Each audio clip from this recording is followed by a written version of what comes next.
পবিত্র ঈদুল আজহার আর মাত্র ৩ দিন বাকি। ছুটির শুরুতে পরিবার পরিজনের সঙ্গে ঈদ উদযাপন করতে রাজধানী ছাড়ছেন নগরবাসী। রাজধানীর গাবতলী বাস টার্মিনালে আজ দেখা গেছে উপচে পড়া ভিড়।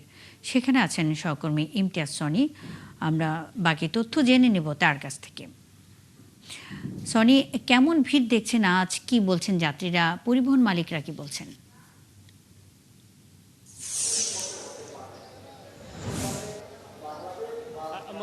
আসলে কিন্তু আজ সরকারি ছুটি হওয়ার প্রথম দিন, যার কারণে কিন্তু বাস টার্মিনালে বেশ মানুষের উপস্থিতি আমরা দেখতে পাচ্ছি।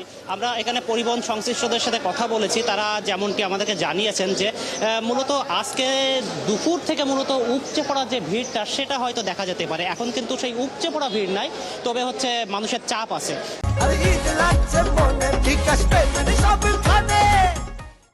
তারা যেটা বলছে যে এখন যেসব যাত্রীরা তাদের গন্তব্যে তাদের নির্দিষ্ট জেলাতে যাচ্ছেন, তারা কিন্তু অগ্রিম টিকিট কেটে রেখেছেন আরও এক সপ্তাহ আগে, যার কারণে এখন শুধু তারাই আসছে এই টার্মিনালগুলোতে যাত্রী হিসেবে।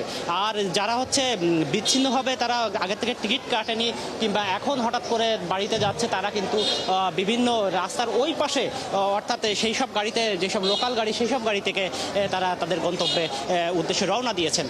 তবে পরিবহন সংশ্লিষ্টরা আমাদের যেটা বলছে যে এখন এই কাউন্টার শুধুমাত্র গাবতলীতেই সীমাবদ্ধ নয়, এখন কিন্তু এই কাউন্টার আসাদ গেট তার কলাবাগান, কল্যাণপুর, এই বিভিন্ন জায়গায় ছড়িয়ে যাওয়ার কারণে কিন্তু যাত্রীদের বিকেন্দ্রীকরণ হয়ে গেছে। ইমতিয়াজ সনি, আপনি আছেন, খবর রাখতে থাকুন, আমাদের সঙ্গেই থাকবেন। পরবর্তী সংবাদ সংযোগে আবারও আমরা যুক্ত হব আপনার সাথে। সড়কপথে ঈদে ঘরমুখো মানুষের খবরাখবর নিয়ে গাবতলী বাস টার্মিনাল থেকে ইমতিয়াজ রনি এতক্ষণ আমাদের সঙ্গে যুক্ত ছিলেন।